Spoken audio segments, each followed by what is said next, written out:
Welcome back, everyone. And I would now like to welcome my two wonderful colleagues to the show. First of all, former admissions officer at Hamilton and Kenyon Colleges, Jay Bonham, and also former admissions officer at Mount St. Mary's and UC San Diego, Alex Rendon. Welcome, Jay and Alex. Oh, welcome. It's great to be here. We're Yes, so thank you so much for having us today. I'm so excited to have you here today. And we are going to talk about the college transfer process.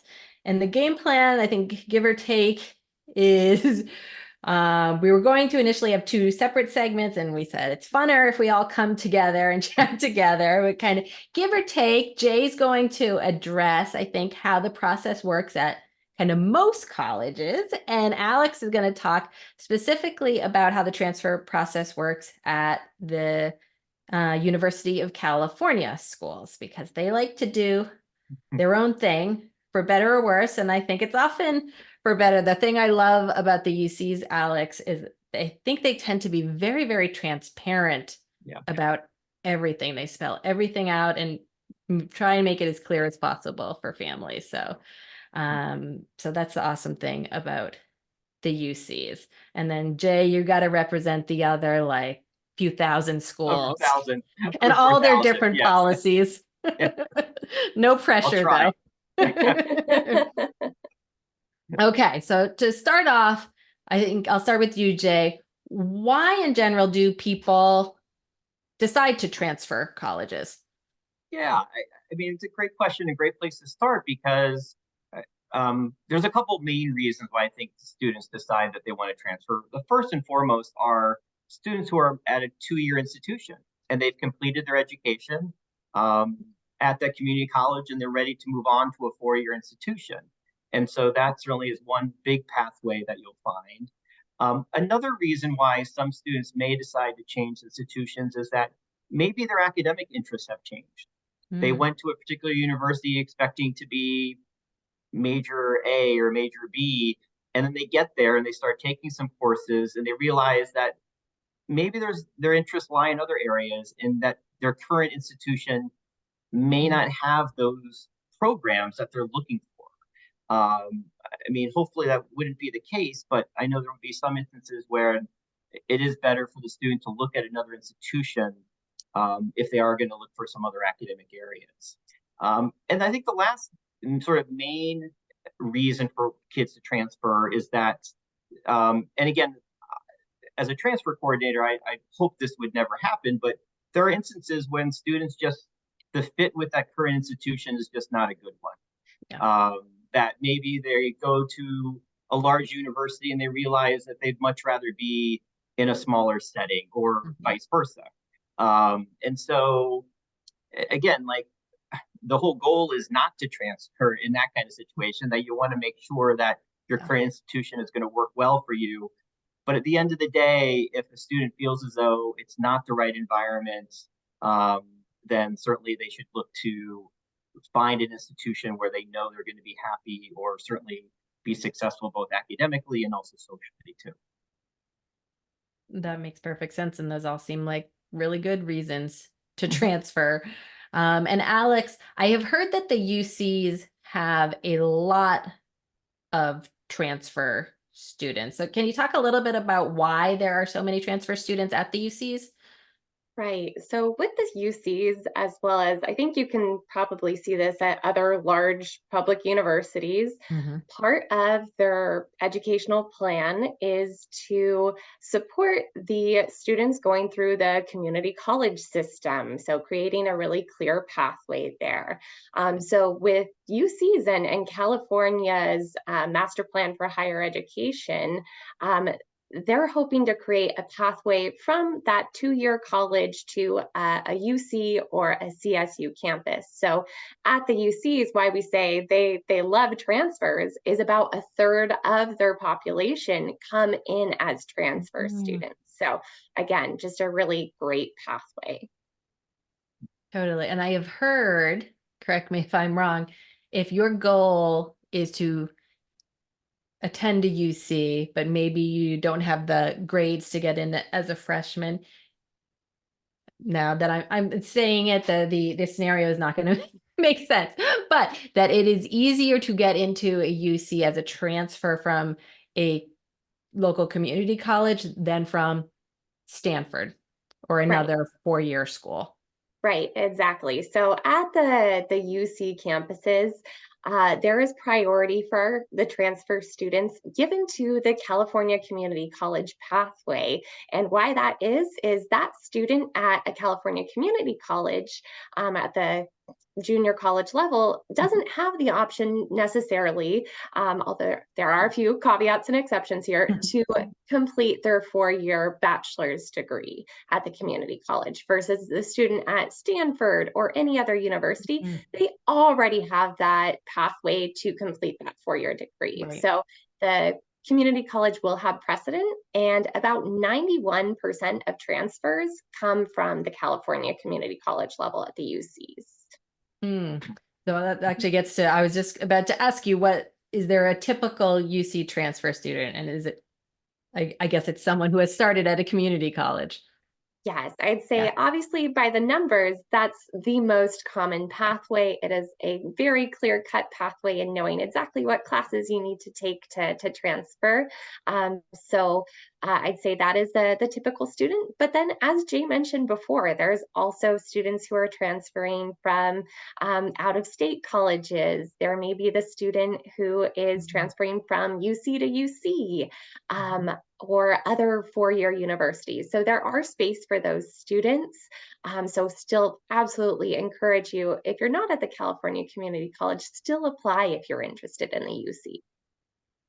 Totally. So what does, Jay, the typical transfer application process look like? Yeah, I mean, it will be for students who are coming from who apply to 4-year colleges or at a 4-year college. The process is going to be similar to what they experienced when they applied as a first-year student. So there'll be an application they'll have to fill out. If they use the common application to apply to schools, there's a transfer version of the common application. So just when they thought they were done with the common application, they're going to have to get back into that system. But it's a little more streamlined, of course, for the transfer process. They'll, of course, have to submit their transcripts, both their completed transcript from high school and then also whatever work they've done in college. Now, certainly the academic work that you've done in college will be given more weight in the admission process as a transfer. That is not to say that they'll ignore your high school record, but certainly I think for a student who maybe is using the college experience as a way to increase their academic performance, that certainly the college that you might be looking at, they're going to give more weight to what you've done within that college setting.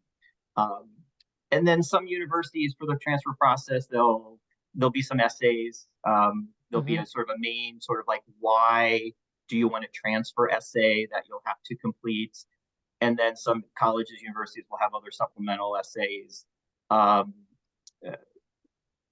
Some schools will also ask for like updated grades. So depending on when you're transferring, they will have like the previous semester's worth of grades, but then they may ask for like what they call like a midterm grade report, where basically you're going to be going to your professors and getting sort of a part in time where what grades you have at that point, just so the university can make sure that your current semester is going well, the same as it's done in previous years. And when you brought up you may have a why do you want to transfer essay, that immediately sprung to mind. Are there any specific tips that you have for such an essay? I am immediately picturing someone writing all about why they hate the school that they are exactly. at. Is that a good strategy, guys? No, I mean, that's a really good point. I mean, I always tell students that you want to be positive in that kind of response. You want to talk about why, like, the school that you want to go to is going to be a better fit for you compared to, I mean, saying negative things about your current institution. And you can talk about why your current institution may not be the right fit for you, but there's a proper way of doing it. I mean, you can do it Yes. in a way that, again, you're positive, that you just know that you'd be better served by another institution, um, because it just doesn't make you look good. It doesn't. I don't think the admission officer reading your application, I don't think they're going to be terribly fond to hear about these negative things about Yeah. your current institution. But I think what you want to do is focus on the reasons why another institution would be a better fit for you, and not talk about all the negatives at your current place. That makes sense. And Alex, at the UC, so Jay talked about the Common App and there's a version for transfers. So the UCs have their own UC app. What is the process different for transfer students than a first year applicant to the UCs? Yes, so the UCs, they will have their own application. I will say it's a very similar process. So for those students who applied in high school, it will be very similar for the transfer process. You know, you'll start off with the application with an About You section, which gets to the heart of, you know, some demographics, what's your address, those things that we just have to know.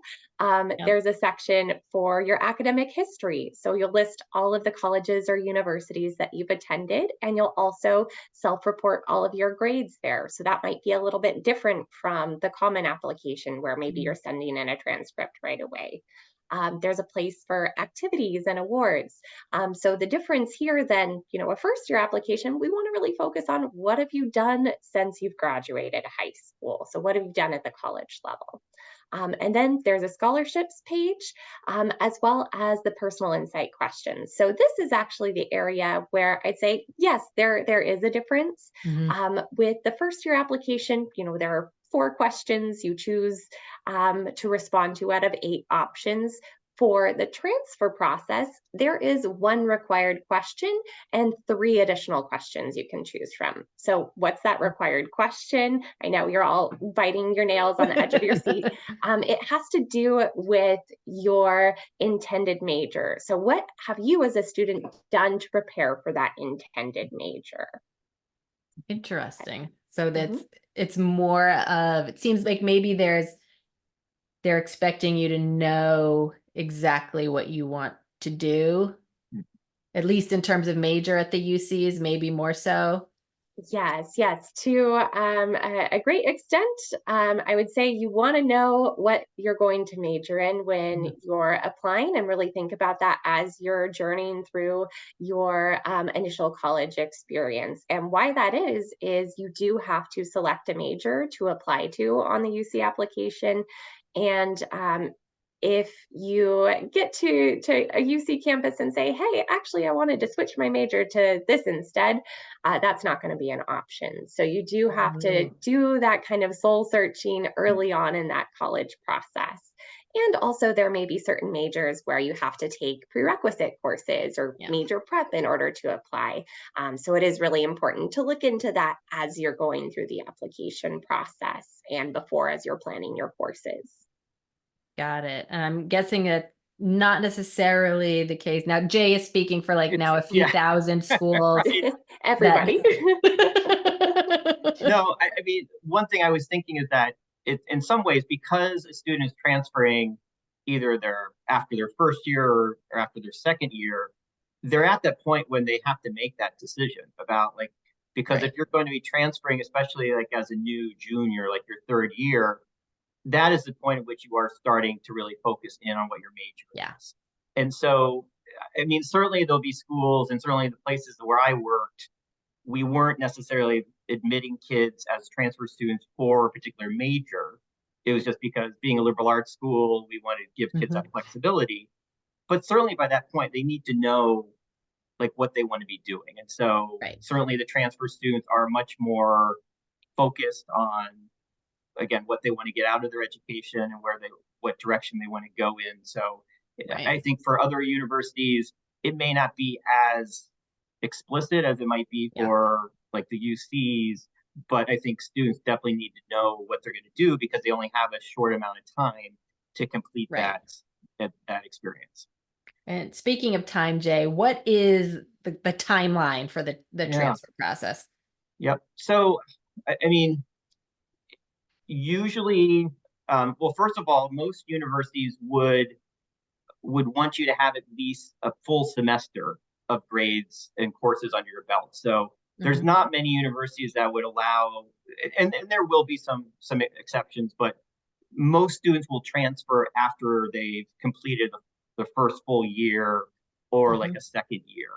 Mhm. And so under those circumstances, the deadlines are going to be, they range, but probably February, March.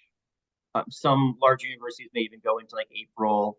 And so basically, that would be for you to enter that following fall. So Oh, you would be yep. applying by the say March timeframe. You'll hear like in April, and then you would enroll at that new university in that fall semester. Got it. And Alex, I'm guessing that there's like a very specific timeline for the UCs. Am I right? Yes, you're definitely right there. Again, all about structure, all about Yeah. data. So for the UCs, the timeline is going to be similar to the first years in that your application is up and available August 1st to start working on. The filing period is October 1st through November 30th. And typically transfers are going to receive their admission decisions in the month of April or so. So by June, they'll be able to hopefully make a commitment to an institution. And I'm guessing no mid-year transfers. Typically, no. There may be some one-off exceptions Mhm. from year to year, but typically you want to plan on applying for the fall term. Got it. Perfect. And I And think this, I'll go Oh, ahead. I was going to say one thing about the sort of the mid-year transfers. I mean, they do exist. And so like if you're at an institution and you are, I mean, utterly miserable, I mean, don't feel as though you have to, I mean, again, we hope it doesn't come to that, but don't feel as though you Yeah. have to stay there. I mean, there would be some schools that would accept kids sort of in for a January semester, or maybe you might say, maybe go back home, take some classes in that spring Mhm. term, and then follow that process where submit transfer applications like in March, and then start at a new place in the fall. So I don't want people to feel as though they have to be stuck in their institution if it's not a good fit. Right. That makes sense. And I think a very, very important issue to think about if you're going to transfer is, will the courses that you've taken at your first institution Yes. give you credit at the next institution? So, Jay, how do you know if your courses will transfer? Yeah, I mean I mean after you're admitted, this is the like and you're excited, this is sort of the next thing you need to find out. And there's a couple ways you can do that actually before you actually get an offer of admission. There is a website called Transferology, which to be honest, when I was doing the transfer process, it wasn't around. And so, but this is a website where you can go on and sort of input your classes, and you could get sort of a sneak peek into the schools you're applying to see whether or not those classes are going to transfer to that new institution. But then the other thing that will happen is that when you apply, your college transcript will be sent to either that college university's registrar's office, or it might be done within the admission office, but they will evaluate your transcript. So if you are offered admission, they will tell you exactly like how many of your credits will transfer, what will go towards different maybe requirements that new institution is going to have.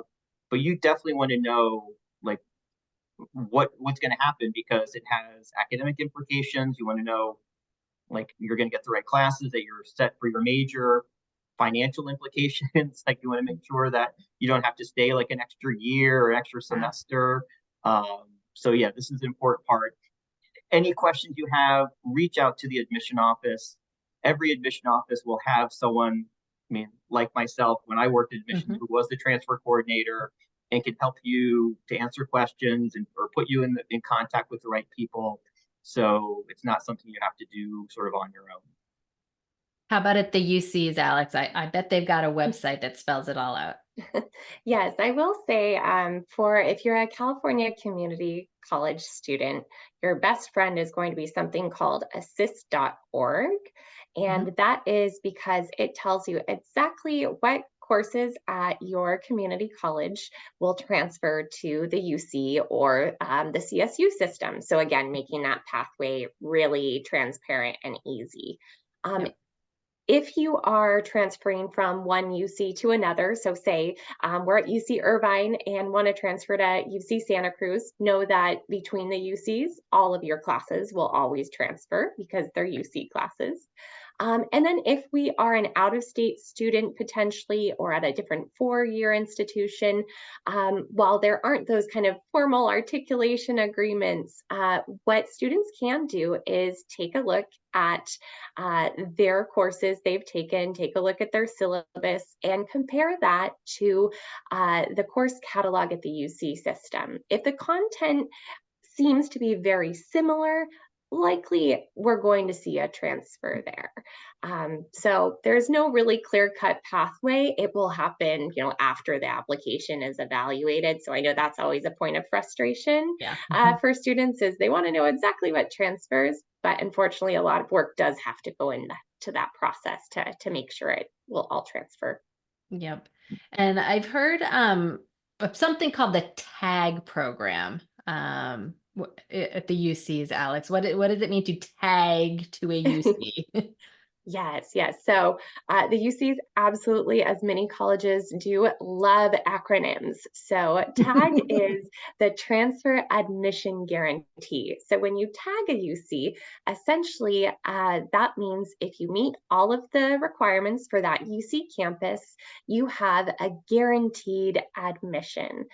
So all of the UCs, with the exception of UC Berkeley, UCLA, and UC San Diego, have tag agreements in place. So you can absolutely, tag one of the other UCs and still apply to these 3 campuses, though they just don't have that guarantee in Got place. it. I will say a question that comes up for a lot of students who want, a specific computer science major. There may be limitations on major specific tags. So that's something, if you're doing some of this research, you do want to make sure that you're looking into to see if there are any restrictions on the tag for that particular campus. But again, such a great pathway to know that you have that guaranteed spot. For sure. And we have like 30 seconds, so I'm hoping it's going to be a quick answer. There's another acronym, Alex. If a student's at a California community college, are they required to complete the IGETC to transfer to a UC? Exactly. So that's another one of those acronyms. Yep. You may hear it pronounced IGETC. Essentially, that is the intersegmental general education transfer curriculum. Do you have to complete it? Absolutely not. Is it an option? Yes. And it can help with some of those general education courses when you transfer. So I'd encourage students to look into it, but no, it's not a requirement. Got it. Perfect. And if students have questions about all this, talk to the transfer coordinator at the admissions office across the board. Yeah. Absolutely. Yep. I'd say reach out to any of the UC campuses. Reach out if you're at a community college to your transfer center. They'll be happy to help advise you there. Awesome. Thank you so much, Jay and Alex. We're totally out of time, but thank you for joining us and for all this awesome advice for students who might be thinking of transferring. Thank you, listeners, for joining. If you enjoyed this episode, please do leave us a review wherever you get your podcasts. We appreciate your feedback. And also, please join us next week when we're going to be discussing how to stay safe on your college campus. What homeschooled applicants need to know about the college admissions process. And then we will continue to celebrate Financial Aid Awareness Month by talking about how to decipher your financial aid award letter. So please tune in then. And remember, we are here every Thursday at 4 p.m. Eastern, 1 p.m. Pacific. Thanks, everyone. Bye-bye. Bye. Thank you.